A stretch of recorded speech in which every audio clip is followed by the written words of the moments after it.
दोस्तों, क्या आप जानते हैं कि अपने भारत का इसरो पुष्पक विमान बना रहा है। जी हाँ दोस्तों, 21वीं सदी का पुष्पक विमान। अगर आप इतिहास में देखेंगे तो आप पाएंगे कि रावण के पास पुष्पक विमान हुआ करता था और अब 21वीं सदी में पुष्पक विमान फिर से बनाया जा रहा है। अभी की लेटेस्ट अपडेट ये है कि पुष्पक विमान का टेस्ट किया गया है और इसका जो टेस्ट है वो कम्प्लीट हो गया है। बहुत ही सक्सेस रिजल्ट देखने को मिला है और ये हमारे पुष्पक विमान का सेकंड टेस्ट था। अगर आप नहीं जानते हैं कि भारत का पुष्पक विमान क्या है तो चलिए आपको बताते हैं कि पुष्पक विमान क्या है। क्या ये आदमी के उड़ने के लिए बनाया जा रहा है या फिर कोई मिसाइल है या फिर कोई एयरक्राफ्ट है? आखिर ये है क्या और इसे पुष्पक विमान क्यों बोला जा रहा है?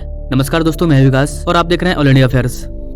यहाँ पर आप देख पाओगे इसरो के द्वारा ट्वीट किया गया है कि RLB का मतलब होता है रीयूजेबल लॉन्च व्हीकल और रिसेंटली इसको टेस्ट किया गया है। यहाँ पर आप इसकी इमेज को देख पाएंगे। गाइस, यहाँ पर आपको बता दें कि ये जो पुष्पक विमान है ये एक तरह का रीयूजेबल लॉन्च व्हीकल है। अब तक क्या होता है कि आपको स्पेस में जो भी सैटेलाइट लॉन्च करना है तो आप उसे रॉकेट से भेजते थे। तो रॉकेट का जो काम होता था वो सिर्फ सैटेलाइट को ऊपर पहुंचाता था, उसके बाद रॉकेट वहाँ से अलग हो जाता था, सेपरेट हो जाता था और टूट करके कहीं समुद्र में गिर जाता था। लेकिन रीयूजेबल लॉन्च व्हीकल में ऐसा नहीं होगा। यहाँ पर रॉकेट जाएगा, सैटेलाइट वगैरह को लॉन्च कर देगा, उसके बाद वापस लौट करके धरती पर आएगा। इसे ही बोला जा रहा है रीयूजेबल और इसका नाम दिया गया है पुष्पक विमान। यहाँ पर आपको बता देगा इसकी इस टाइप का जो कॉन्सेप्ट है ये अभी एलोन मस्क के द्वारा स्पेस एक्स में यूज किया जाता है। इसके अलावा ये जो पुष्पक विमान है अपना, इसका जो डिजाइन है, इस डिजाइन को, इस थ्योरी को नासा के द्वारा पहले ही यूज किया जा चुका है, लेकिन उसमें उनको उतना सफलता नहीं मिला, इसीलिए उन्होंने इसे छोड़ दिया। लेकिन यहाँ पर अब भारत सामने आ रहा है और अपना प्यारा भारत रीयूजेबल लॉन्च व्हीकल को डेवलप कर रहा है और इसका टेस्ट भी कम्प्लीट हो गया है। ये आपको साइज में थोड़ा सा छोटा दिख रहा होगा, लेकिन गाइस आपको बताना चाहेंगे कि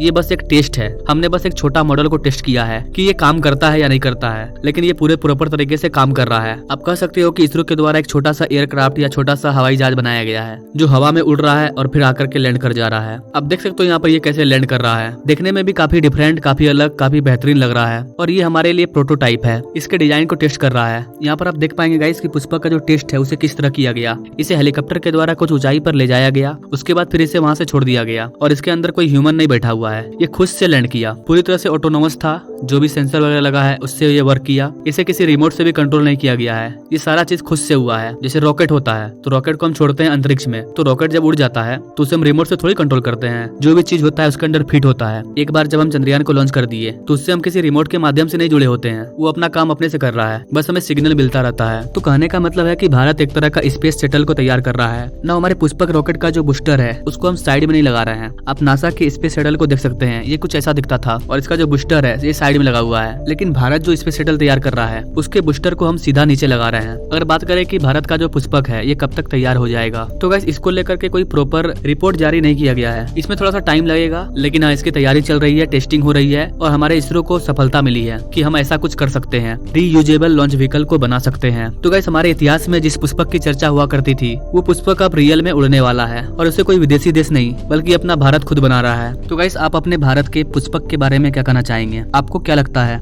कब हमें हवा में पुष्पक विमान उड़ते हुए नजर आएंगे? और आप हमारे इसरो के साइंटिस्ट के बारे में क्या कहना चाहेंगे? तो आप अपने राय कमेंट करें। Now thank you for watching. मिलते हैं अगले वीडियो में एक नई जानकारी के साथ। तब तक के लिए जय हिंद।